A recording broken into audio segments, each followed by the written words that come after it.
नमस्कार, good morning, जोहार। मैं चुनचुन। स्वागत है झारखंडी हिंदी न्यूज में। तो चलिए जानते हैं आज की ताजा और महत्वपूर्ण खबरों को।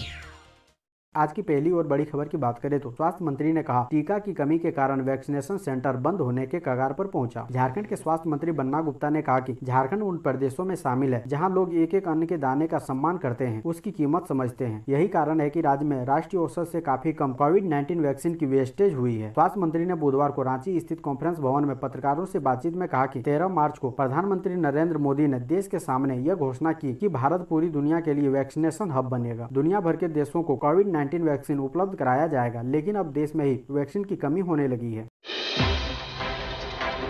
अगली बड़ी खबर की बात करें तो दूसरे राज्यों से झारखंड आ रहे यात्रियों के लिए जरूरी खबर। घर जाने से पूर्व करना पड़ सकता है यह काम। दूसरे राज्यों से ट्रेन या प्लेन से झारखंड आने वाले लोगों की रिपोर्टिंग अनिवार्य हो सकती है। ऐसे यात्रियों को झारखंड के स्टेशनों या एयरपोर्ट पर पहुंचने के बाद जिला प्रशासन द्वारा तैनात पदाधिकारियों के समक्ष रिपोर्टिंग करनी होगी, ताकि उनकी जाँच व सर्विलांस हो सके। झारखंड पहुँचने के 72 घंटे के भीतर RT-PCR की नेगेटिव रिपोर्ट भी देनी पड़ सकती है। राज्य सरकार दूसरे राज्यों में डेल्टा प्लस के मामले मिलने के कारण इसे अनिवार्य करने की तैयारी कर रही है। स्वास्थ्य विभाग ने यह प्रस्ताव आपदा प्रबंधन विभाग राज्य कार्यकारी समिति को दिया है, ताकि इस पर आपदा प्रबंधन कानून के तहत इसे अनिवार्य किया जा सके।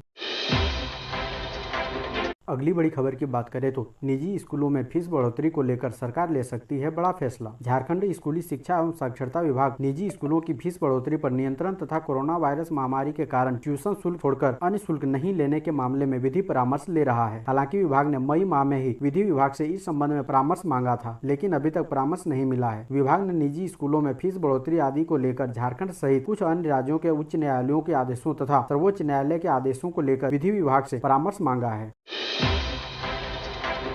अगली बड़ी खबर की बात करें तो झारखंड में जेपीएससी सिविल सेवा पीटी परीक्षा की तैयारी हुई शुरू। 3.69 लाख अभ्यर्थियों की मांगी गई सूची। जानिए कब हो सकती है परीक्षा। झारखंड लोक सेवा आयोग ने 7वीं, 8वीं, 9वीं और 10वीं सिविल सेवा प्रारंभिक परीक्षा यानी पीटी की तैयारी एक बार फिर से शुरू की है। कुल 5 लाख आवेदन में से स्क्रूटनी में सही पाए गए 3,69,000 अभ्यर्थियों के परीक्षा में बैठने के लिए केंद्र का निर्धारण करने की कार्रवाई शुरू की गई है। आयोग ने राज्य के सभी 24 जिलों में परीक्षा केंद्र बनाने का निर्णय लिया है। इसके लिए सभी जिला के उपायुक्तों को पत्र भेजकर केंद्र की सूची उपलब्ध कराने के लिए कहा है। कुछ जिलों द्वारा पिछली बार भेजी गई सूची में त्रुटि रह गई थी। आयोग ने वैसे जिलों से त्रुटि में सुधार करते हुए पूरी तरह से सुरक्षित परीक्षा केंद्र की सूची मांगी है। अगली बड़ी खबर की बात करें तो राज्यपाल ने कोरोना की तीसरी लहर से बचाव की तैयारियों की जानकारी ली। झारखंड की राज्यपाल द्रौपदी मुर्मू ने कोरोना संभावित तीसरी लहर से बचाव तथा इससे निपटने को लेकर स्वास्थ्य विभाग की तैयारियों की जानकारी ली है। उन्होंने बुधवार को स्वास्थ्य विभाग के अपर मुख्य सचिव अरुण कुमार सिंह, राष्ट्रीय स्वास्थ्य अभियान झारखंड के निदेशक रविशंकर शुक्ला व अन्य अधिकारियों से यह जानकारी ली। पदाधिकारी राजभवन में राज्यपाल से मुलाकात करने पहुंचे थे। इस मौके पर अपर मुख्य सचिव ने राज्यपाल को राज्य में कोरोना संक्रमण पर नियंत्रण हेतु किए जा रहे व्यापक प्रयासों की जानकारी दी। राज्यपाल को बताया कि राज्य में एक्टिव केस की संख्या 1000 से भी कम हो गई है तथा पॉजिटिविटी रेट भी 1% से भी कम है। दोस्तों, अभी तक वीडियो को लाइक नहीं किए हैं तो कृपया करके लाइक जरूर करें। अगली बड़ी खबर की बात करें तो बिहार, झारखंड सहित देश के इन राज्यों में वैक्सीन की कमी ने बढ़ाई चिंता। कई सेंटर बंद। कोरोना संक्रमण रोकने का फिलहाल एकमात्र साधन माने जा रहे वैक्सीन की किल्लत ने चिंता एक बार फिर बढ़ गई है। देश के कई राज्यों में एक बार फिर वैक्सीनेशन की रफ्तार में कमी आ रही है। राज्यों के कई सेंटर से वैक्सीन की कमी की वजह से लोग वापस लौट रहे हैं। कई राज्यों में वैक्सीनेशन सेंटर बंद है। राज्यों ने वैक्सीन की कमी की जानकारी केंद्र सरकार को दे दी है। जिन राज्यों में वैक्सीन की कमी है उनमें मुख्य रूप से बिहार, झारखंड, राजस्थान, छत्तीसगढ़, कर्नाटक सहित दूसरे राज्य हैं। अगली बड़ी खबर की बात करें तो मच्छरों से होने वाली बीमारियों से बचाव में जुटी सरकार। सभी डीसी को जापानी इंसेफ्लाइटिस से बचाव के लिए सर्विलांस के निर्देश। राज्य सरकार कोरोना के साथ साथ मच्छरों से होने वाली बीमारियों से बचाव में जुट गई है। चूंकि ये बीमारियां मानसून और पोस्ट मानसून की अवधि में होती है, इसके लिए इस अवधि में इससे बचाव को लेकर कई कार्यक्रम चलाए जाएंगे। स्वास्थ्य विभाग ने जापानी इंसेफ्लाइटिस से बचाव के लिए सर्विलांस के निर्देश सभी उपायुक्तों को दिए हैं। इसे लेकर उन्होंने विस्तृत दिशा निर्देश उपायुक्तों को भेजा है। इसके तहत उन्होंने मल्टीपर्पस वर्कर तथा सहिया के माध्यम से इसके लक्षण वाले लोगों की पहचान कर उनका उपचार करने तथा इस बीमारी की रोकथाम को लेकर आवश्यक कदम उठाने को कहा है। अगली बड़ी खबर की बात करें तो झारखंड में मानव तस्करी का कलंक मिटाना सरकार की प्राथमिकता। 2 फरवरी 2020 को हेमंत सोरेन के झारखंड के मुख्यमंत्री के रूप में कार्यभार संभालने का 36वां दिन था। उन्होंने सभी जिला के उपायुक्त को मानव तस्करी के खिलाफ सख्त कार्रवाई करने का निर्देश दिया था कि झारखंड से मानव तस्करी के कलंक को मिटाना सरकार की प्राथमिकता है। मानव तस्करी के खिलाफ सख्त कार्रवाई करें। ट्विटर पर जारी इस संदेश के बाद लगातार इस दिशा में तत्परता से कार्रवाई हुई। यह झारखंड की गरीब आबादी के लिए परिवर्तन और उनके उज्जवल भविष्य की युग का शुभारंभ था। तब से लेकर अब तक राज्य सरकार मानव तस्करी रोकने और प्रवासी श्रमिकों के मान सम्मान के लिए लगातार प्रयासरत है। अगली बड़ी खबर की बात करें तो 6 राज्यों में 5वीं से 12वीं कक्षा तक 3 में से सिर्फ एक छात्र उठा पाया ऑनलाइन क्लास का लाभ। सर्वे से पता चला कोविड-19 ने हमारी सामाजिक व्यवस्था को ही उलट कर रख दिया है। स्वतंत्र भारत के इतिहास में जीवन का चक्का कभी इस तरह थमने को मजबूर नहीं हुआ जैसा हमने पिछले 15 महीनों में अनुभव कर लिया है। आजीविका, नौकरियां और आमदनी पर पड़े लॉकडाउन की विनाशकारी प्रभाव पर खूब लिखा गया और उस पर चर्चा भी हुई, लेकिन उच्च वर्ग का जीवन काफी हद तक इसके प्रभाव से अछूता रहा। बस उन्होंने मामूली सा तकनीकी समाधान कर लिया। जूम कॉल्स, ई कॉमर्स और मनोरंजन स्ट्रीमिंग। एक क्षेत्र जिसमें लॉकडाउन के असर की उतनी चर्चा नहीं हुई जितनी शायद होनी चाहिए थी, वो है शिक्षा। समृद्ध परिवारों के बच्चे लगभग आराम से ऑनलाइन स्कूलिंग पर चले गए, इसलिए उनकी पढ़ाई पर ज्यादा नुकसान नहीं हुआ। हालांकि पूरे साल अपने कमरे में कंप्यूटर के सामने बैठे रहने से उनके मानसिक स्वास्थ्य पर जरूर असर पड़ा है, लेकिन लॉकडाउन ने वंचित वर्ग के बच्चों को बिल्कुल अलग से प्रभावित किया है। अगली बड़ी खबर की बात करें तो धनबाद जिले के 34 शिक्षकों को नहीं होगी प्रोन्नति, लेंगे उच्च न्यायालय की शरण। धनबाद जिले के करीब 3 दर्जन शिक्षक शिक्षिकाओं का प्रमोशन नहीं मिल पाएगा। यह शिक्षक जिस ग्रेड में है अब उसी ग्रेड में ही रहेंगे। इन शिक्षकों का मामला तकनीकी पेट में फंस गया है। दरअसल जिले के 24 शिक्षक शिक्षिकाएं ऐसे हैं जिनको विभागीय प्रोन्नति का लाभ नहीं मिल सकेगा। इन शिक्षकों की सूची जिला शिक्षा अधीक्षक कार्यालय की ओर से जारी कर दी गई है। वहीं दूसरी ओर जिले के अन्य शिक्षक शिक्षिकाओं के प्रोन्नति को लेकर विभागीय स्तर पर कार्रवाई की जा रही है, जबकि प्रोन्नति की सूची में शामिल 34 शिक्षक शिक्षिकाओं को सूची से बाहर कर दिया गया है। असल में इन शिक्षक शिक्षिकाओं ने हिंदी विद्यापीठ देवघर से अपनी डिग्री हासिल की थी और उसी के आधार पर इनकी नियुक्ति हुई थी। कार्मिक प्रशासनिक सुधार तथा राजभाषा विभाग झारखंड ने वर्ष 2014 में एक आदेश जारी किया था कि हिंदी विद्यापीठ देवघर से प्राप्त किए गए प्रमाण पत्र के आधार पर न तो सरकारी विभाग में नियुक्ति होगी और न ही प्रोन्नति दी जाएगी। अब इसी चिट्ठी के आधार पर इन शिक्षकों को प्रोन्नति की सूची से बाहर कर दिया गया है।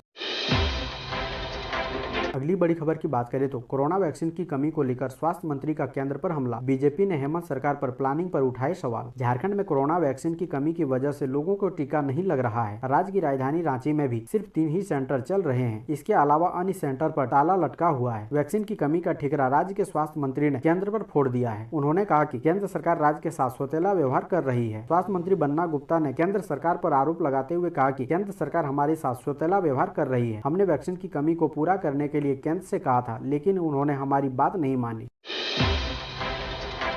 अगली बड़ी खबर की बात करें तो रेलवे कर्मचारियों के लिए खुशखबरी, मिलेगा रुका हुआ प्रमोशन। रेलवे कर्मचारियों के लिए खुशखबरी। वेस्टे रेल कर्मचारियों के लिए यह राहत वाली खबर है जिनका प्रमोशन लंबित है। रेलवे बोर्ड ने इस संबंध में आदेश जारी किया है, जिसके तहत जिन कर्मचारियों का प्रमोशन लंबित है उन्हें 30 जून तक प्रमोशन सुविधा का लाभ देने का आदेश दिया गया है, ताकि 1 जनवरी 2022 से उनकी इंक्रीमेंट का लाभ मिल सके। रेलवे बोर्ड ने अपने आदेश में कहा है कि national federation of Indian railway man ने बोर्ड को एक पत्र भेजा है, जिसमें जोनल स्तर पर कई पदों पर कर्मचारियों की खाली जगह है, जिसमें निचले स्तर पर कार्यरत कर्मचारियों को प्रमोशन का लाभ दिया जाना है। रेलवे मैन यूनियन के अनुसार रेलवे और प्रोडक्शन यूनिट में कर्मचारियों को प्रमोशन का लाभ मिलना है, इसलिए रिक्त पदों पर कर्मचारियों को प्रमोशन दिया जाए। साथ ही वरीयता के आधार पर कर्मचारियों को प्रमोशन मिलना है।